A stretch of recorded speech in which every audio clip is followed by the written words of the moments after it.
Can we talk for a moment afterward? Huh? Oh, yes. I'm sorry for keeping you. Please, have a seat here. At the stepchild school event, the homeroom teacher called me over. Please divorce your husband. Huh? Oh. I'm sorry. That's not what I meant. Well, it's not that it's wrong, but that's not exactly what I wanted to say. Teacher, please calm down. I'll listen to what you have to say properly. I was taken aback by the unexpected words, but it seemed that the teacher was quite flustered and had just made a mistake in how to convey the message. I calmed the teacher down and listened to what they really wanted to say. Please listen calmly. Actually, your son. The teacher's words were shocking. I see, so that's why the request to divorce my husband. This was definitely information that required an immediate divorce. After hearing what the teacher said, I decided to proceed with the divorce. I am Aman. I am 38 years old and work as a nurse. I married Ezra, who is 6 years older and works in a company, 10 years ago. Now, we live together with our 12-year-old son, Sean.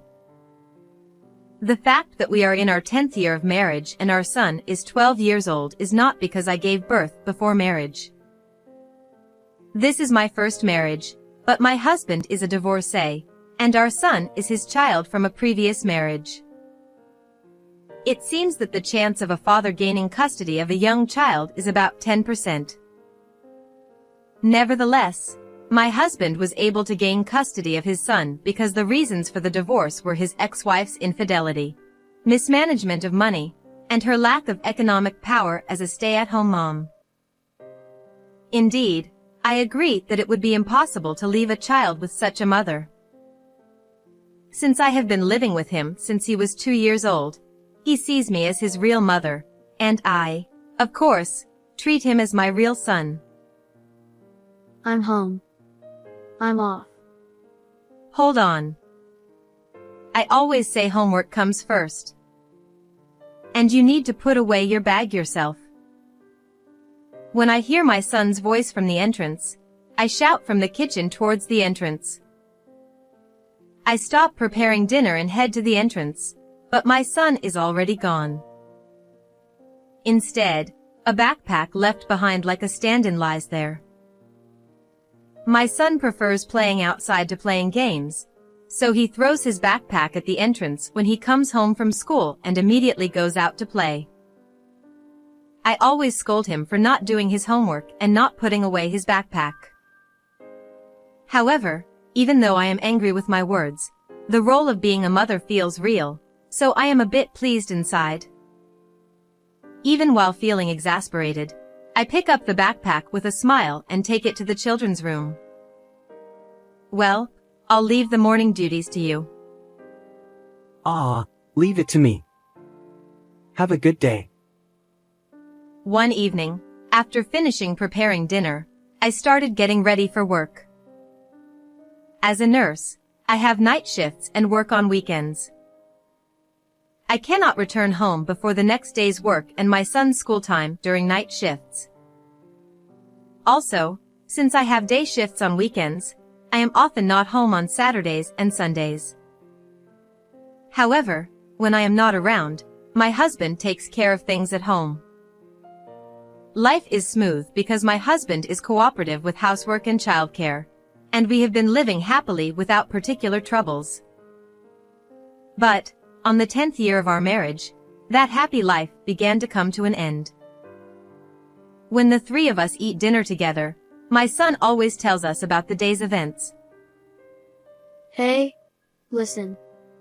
Today, I saw a bird catching an insect. It swooped down from the sky and snapped it up, then flew back up immediately. Oh, that's a rare sight. It must have been quite a sight. although my son talks very happily. Since it's just a normal day for a grade schooler, the content of his story isn't particularly interesting to us adults. However, my husband and I listen to his story with smiles and nods as he desperately tries to convey what he saw and felt. I look forward to having dinner together with my family more than anything, as it lets me experience happy family time. Such an enjoyable dinner suddenly turned dark. Didn't you play with your friends today? Did anything fun happen? Not really.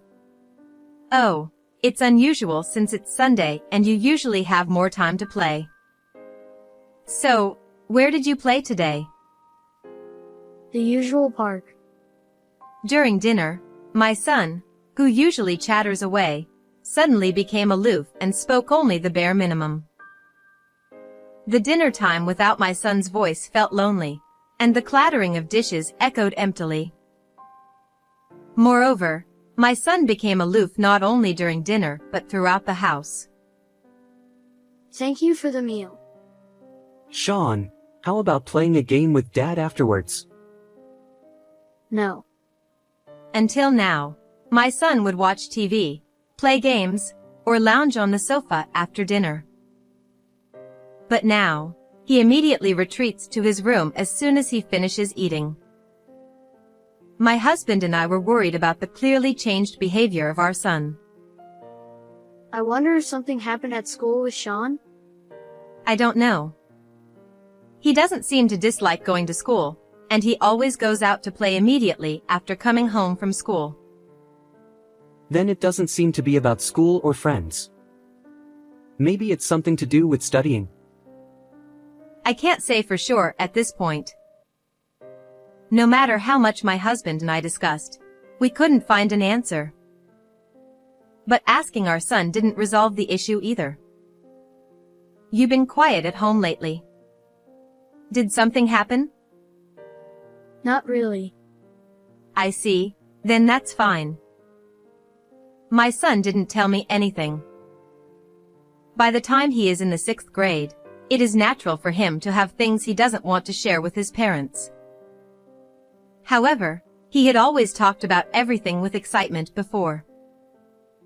Therefore, being dismissed with just a "not really" from my son felt like a pain, like a nail hammered into my chest. I wanted to press him for a reason, but I thought that being too persistent might have the opposite effect. So, I decided to watch over him for a while. 10 days after my son's behavior changed. Hey, listen. Today, the teacher forgot her textbook in the staff room during class. I wonder how she planned to conduct the class. The homeroom teacher is quite young, right? It must be tough for her. You shouldn't laugh at someone's mistakes. My son, holding a bowl and chopsticks, continued talking without putting food in his mouth. His mood gradually improved after about a week. It seemed that the change in his behavior was temporary, and relieved, I listened to his stories with a more cheerful expression. Although I didn't know the reason, I felt relieved thinking that the problem was resolved. However, it seemed the improvement in my son's mood was temporary. Since it's Sunday, you must have played a lot today. Did anything fun happen? Not really. So, what did you do today? Played soccer. After a few days, my son became aloof again. The words from my son, which felt like being pushed away, caused my chest to hurt again like being hammered with a nail. Just like before, I lightly asked for a reason. You've become quiet again. Did something happen? Nothing. My son slammed the door at the entrance with more force than usual and went to school. My husband, who happened to be leaving for work, seemed to have watched our interaction from behind. It'll probably go back to normal after a while. Do you think so? This time he responded more strongly than before. Is it going to be okay? The 12-year-olds now are different from when we were 12. Sean is much more mature than we think. So, treating him too much like a child might backfire. Let's keep watching over him like before. My husband put on his shoes and went to work without hurrying. Although my husband said it's okay to just watch over our son, I felt that something needed to be done. I didn't have a particular reason. If I had to mention one, it would be a mother's intuition. However, while I thought that something needed to be done, I also agreed with my husband's point that treating our son too much like a child wasn't good. I was troubled about what to do and felt my body lighten a bit when I decided on the next step as I tilted my head and returned to the living room. When I returned to the living room, a notice about a class observation left on the table since last night caught my eye. That's right. I should talk to the homeroom teacher during the class observation. Since I only knew about my son at home, if I could find out about him outside of home, it might give me some hints for solving the problem. Feeling a bit lighter now that I decided what to do next from a state of not knowing what to do, I felt a bit relieved. On the day of the class observation, my husband couldn't take a day off from work, so I went to the class observation alone. When I arrived at the school, I headed to my son's classroom with familiar steps, as I had attended every class observation before. Children's reactions during class observations vary. Some children turn around in their seats, smile, and wave at their parents, while others continue to face forward shyly. My son glanced at me from time to time. All right, we'll start the class now, although the back of the classroom is also interesting. As soon as the homeroom teacher entered the classroom, the children who had been turning around all faced forward. This was the first time I saw the homeroom teacher's face, as there are no home visits from the school, and this is the first class observation for my son in the 6th grade. The homeroom teacher, standing in front of the blackboard with something like an attendance book on the desk, looked dignified but, as my son had said, was quite young. She appeared to be in her mid to late 20s. It seems that the popularity of young teachers remains unchanged, as even now, my son's homeroom teacher is beloved by the children and is addressed not by her surname but as Miss Natasha. Today, while part of my purpose was to observe my son's class, I also aimed to speak with Miss Natasha. After the class observation, I attended the parent-teacher conference. Since the homeroom teacher would also be present, I planned to approach her personally after it concluded. Well then, I'd like to bring this parent-teacher conference to a close. When the conference ended, I wanted to speak with the homeroom teacher before she left or other parents approached her. I was slightly conscious of the surroundings and, pretending not to be in a hurry, approached her quickly. However, before I could speak to her, the homeroom teacher called out to me. "Do you have a moment after this?" Oh, yes. I stopped my approach, waiting for the other parents to leave the classroom where the conference was held. Once the other parents had left, the classroom became so quiet that I could clearly hear noises from outside the window and the hallway. "I'm sorry for making you stay. Please, have a seat." I sat in the chair, and the homeroom teacher took a seat across from me. While she appeared dignified during the class and the conference, up close, she still seemed quite young. As I looked at her, she wore a worried expression, like a student anxious about their exam results. She also seemed a bit fidgety, as if she were holding in the need to use the restroom. It was clear that the homeroom teacher was trying to say something difficult about my son. To brace myself for whatever words might come, I tensed up, preparing for the worst. "Please divorce your husband." I had braced myself for something related to my son, but instead, the teacher spoke about my husband and even suggested a divorce. I was taken aback by this unexpected revelation. Oh. I'm so sorry. That's not what I meant. Well, it's not that it isn't what I meant, but what I want to say is something else, It seemed the teacher, too nervous, had skipped over the explanation. Her face turned red, sweat beaded, and she displayed an anxiousness I'd only seen in cartoons, her hand on her chest, scratching her head. Even though she was a teacher, she was still quite young. Please calm down, teacher. I will listen carefully. The teacher took a deep breath and tried to compose herself.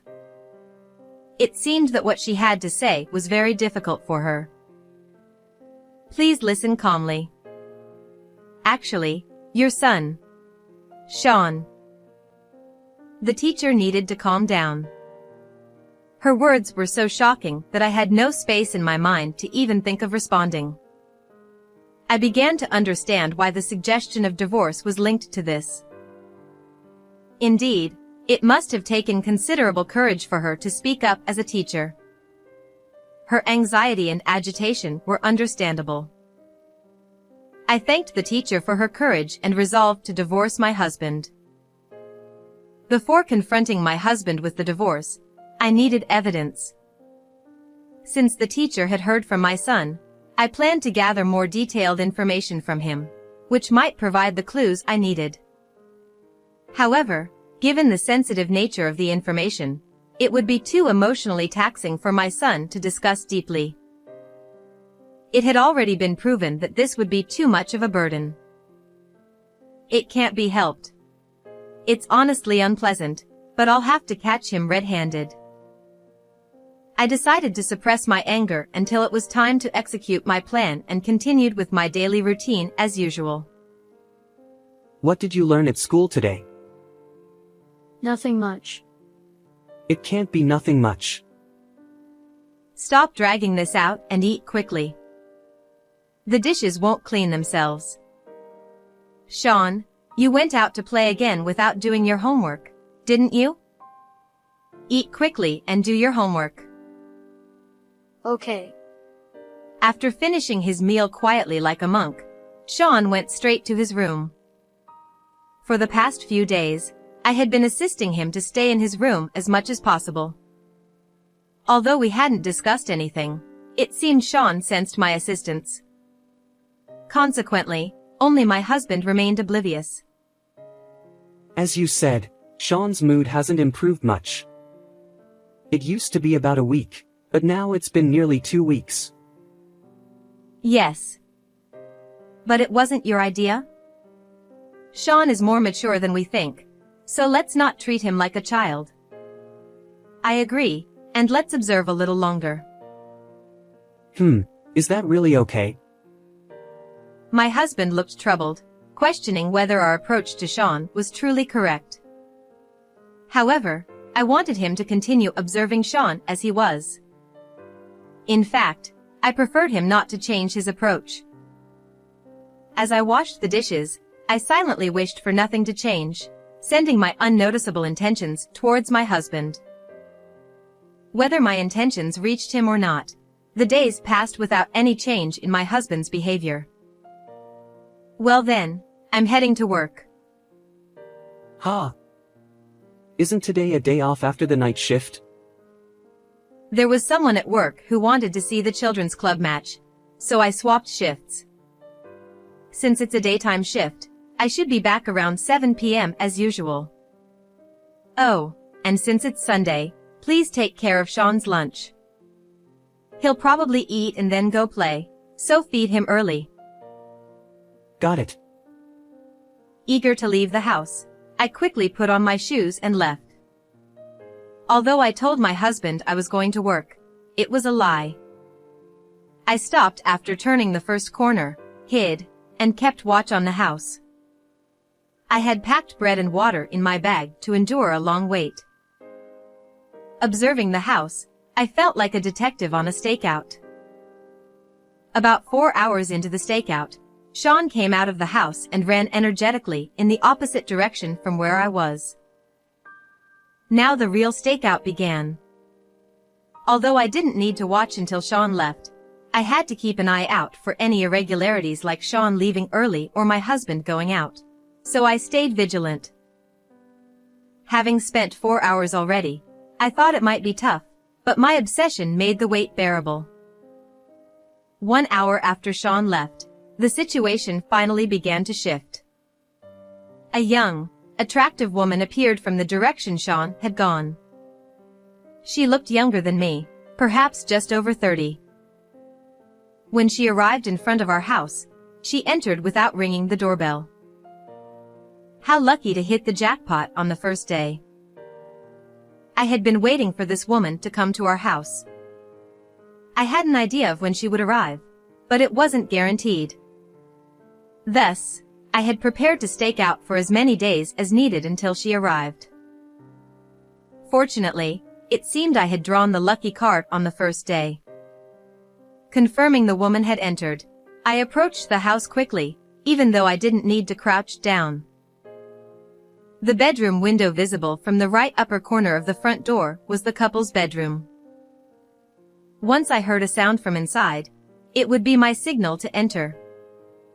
I closed my eyes as if meditating, focusing on the bedroom window to catch any faint sounds. After about 10 minutes, I heard a small door slam from the bedroom.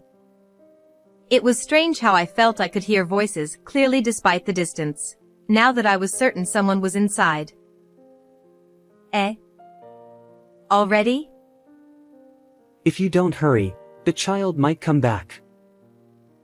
Hearing what seemed like this conversation, I decided to enter the house.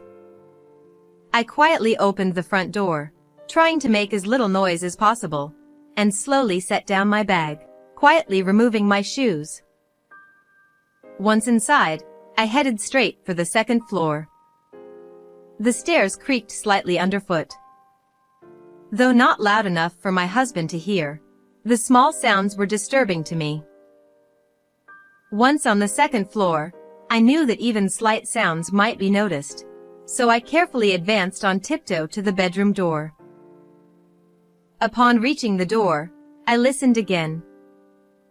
Inside, I heard voices that I didn't want to hear. Disgusting. I wanted to avoid this method, but, well, it can't be helped. I placed my hand on the bedroom door, deliberately clearing my mind to let emotions take over. Hey! What are you doing? I flung open the bedroom door with such force that it almost broke. My husband, startled, jumped out of bed, and the woman quickly covered herself with the blanket. Why are you here? Looking at the bed where my husband and the woman were, I saw their clothes scattered on the floor. I stomped loudly towards their clothes, deliberately making noise to vent my frustration. What are you planning to do? Without saying a word, I gathered the clothes, opened the window, and threw them outside. With this, the two couldn't escape and would have to listen to me. Both of you, sit on the bed. Unable to escape, the two complied with my instructions, sitting on the bed in their nakedness, which was quite humiliating. Why are you here? Wasn't it supposed to be work? It's a lie. I thought if no one was home, a woman would come to the house. How did you know that? It's because Sean saw what you were doing. Huh? What do you mean? The son's behavior changed because he witnessed his father's affair. The father had invited his mistress to the house on a Sunday when I was away for work all day, and the son was out playing until evening. However, because his friend couldn't come over due to family reasons, the son came home early one evening. At that time, he encountered the affair, didn't know what to do, and left the house again without letting his father notice. Although he is 12 years old, he should understand that an affair is wrong. More than that, witnessing such a scene between parents would be traumatic. As a result, while he behaved normally at school or with friends, he became unsure of how to act at home and started isolating himself in his room when his father was present. It's more accurate to say he couldn't say anything rather than he didn't tell me. Since even I felt sickened by it, the shock for him must have been significant. Don't lie. He's had times when he seemed fine, right? If he knew about us, he wouldn't be fine. It seems he trusted you and checked on the following Sunday. The son apparently didn't want to believe his father was having an affair. Therefore, the following Sunday, he pretended to go out to play and came home early.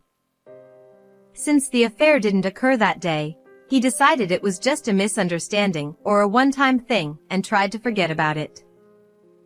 However, to be sure, he checked the following Sunday as well, and the affair did take place. The son, having witnessed his father's affair again, changed his attitude at home once more. How do you know so much? Sean didn't say anything, did he? Yes, he didn't say anything to me. I couldn't ask Sean for details about such things. Then how do you know so much? It's strange. Sean couldn't tell me, but he talked to his homeroom teacher. Ha! The son, having witnessed his father's affair twice and not knowing what to do, consulted his homeroom teacher. The teacher was young and popular, well liked by the children. The teacher was someone the son could talk to easily and rely on. When the son consulted the teacher conveyed what the son had said to me during a parent-teacher conference. As a teacher, I can't delve too deeply into personal matters. Therefore, I will only convey what Sean has shared and the issues he is facing. The teacher prefaced the conversation by indicating that as a teacher, they couldn't go into too much detail or identify the third party involved in the affair. However, the teacher spoke in a way that hinted at the gray areas. Please listen calmly. Actually, your son, Sean, said that his father was bringing an unknown woman into the house. Bringing unknown people into the house is a problem, isn't it? Yes, it seems he often calls women over on Sundays, and Sean was scared of the presence of unfamiliar adults and didn't let them into the house. That must have been frightening for him. The teacher avoided direct expressions like your husband is having an affair or please divorce for Sean's sake and instead indirectly conveyed that the affair was happening and that Sean had witnessed it. At first, in my panic, I asked for a divorce, but after regaining my composure, the teacher handled the situation appropriately. Reflecting later, it's possible that the initial request for a divorce was part of the teacher's strategy to make the indirect expressions more understandable. Having received sufficient information from the teacher, I no longer needed to ask the son about his father's affair and was able to come up with a plan to stake out the house on Sundays.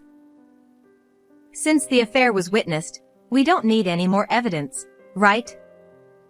Will you sign the divorce papers right now? Ha! Divorce? Of course. There's no way I can continue with someone who brings women into the house. You be quiet. Ignoring the mistress, dealing with the husband was the priority. I thrust the prepared divorce papers at him and had him fill out the necessary parts while still in his underwear. I asked him something that had been on my mind. You were divorced from your previous wife because she had an affair, right? You should know how horrible an affair is. So why did you have an affair? Well, there were times when you and Sean weren't home, and I met someone I felt good about. So, even though he had suffered from being cheated on, he couldn't resist his desires. I don't think all men are unfaithful, But is this how men are? At the very least, it seems the husband was a terrible man. Glancing at the mistress, she was glaring at the husband with a frightening expression, like a fierce deity. It was clear she had things she wanted to say, but she was holding back, fearing that speaking up would make me yell at her again. Her hands, placed on her knees in a sitting posture, were clenched into fists and trembling. Have you written it? Then I'll hold on to this. We can discuss the details another time.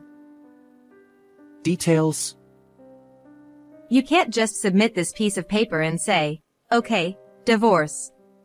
There are discussions needed for things like alimony, property division, and custody, right? I had my husband fill out the divorce papers, but I couldn't submit them immediately.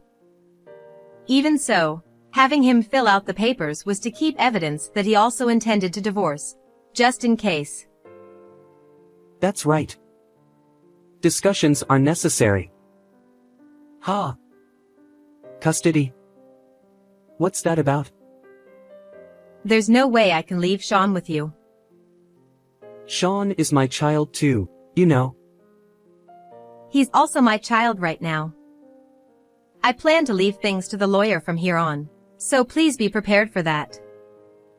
I'm leaving the house now and won't be back until evening. So can you and Sean move out before I return? Why should we move out? We should discuss that too, shouldn't we? What about Sean? I can't keep him with you. Or should I tell him to stay outside somewhere? Well, I see. All right. I'll move out. I decided to leave the two of them behind for now. As I was putting on my shoes at the entrance, I heard shouting from the second floor. What's going on? Why do I have to go through this? I don't know what she discussed with my husband, but I think she's equally at fault for the affair. I'll make sure to claim alimony from both my husband and his mistress, so be prepared. With a smirk on my face, I put on my shoes slowly and left the house. Having caught my husband in the act of the affair, I was able to finalize the divorce on terms that were almost exactly what I wanted. I made sure that both my husband and his mistress paid alimony, and I was awarded custody. Although I thought custody might be difficult, the reason for the divorce being the affair and the respect for my son's wishes allowed me to gain custody of him. The lawyer prepared the necessary documents for the divorce, and I could have asked the lawyer to submit them, but I wanted to submit them myself as a form of closure. After receiving the documents from the lawyer, I submitted them immediately. I felt a sense of satisfaction as if I had delivered the final blow to my husband, which made me feel a little better. After the divorce, it seems my husband broke up with his mistress. There's no way I could stay with someone who caused such stains in my life, like the naked sitting and alimony from the affair. The angry outburst from the mistress on the day I confronted my husband was probably filled with all the answers that followed. My ex-husband ended up alone, having lost both me and his beloved son. This experience must have made him realize that having an affair is bad, whether one is the perpetrator or the victim. My son and I moved out and are now living in an apartment. My work schedule is irregular, which caused some anxiety about living with my son, but he is about to start middle school and understands that we need to live together from now on. As a result, he has started helping with simple cooking, cleaning, and laundry. He is much more mature than I thought, and now seems like a little husband. There was a period when I worried about his mental state due to the shock of witnessing his father's affair. However, after the divorce and separation from his father, he quickly returned to his usual bright self. He also seemed to understand that I was trying to keep his father and him apart as much as possible in the house. Knowing that I was on his side helped him maintain his mental well-being. The homeroom teacher suggested that he talk to the school counselor, but he said he didn't need it. I also think he doesn't need it now, judging by how he is. I'll continue to support him as a mother to ensure his smile never fades. How did you like this story? Please don't forget to subscribe to the channel. See you in the next video.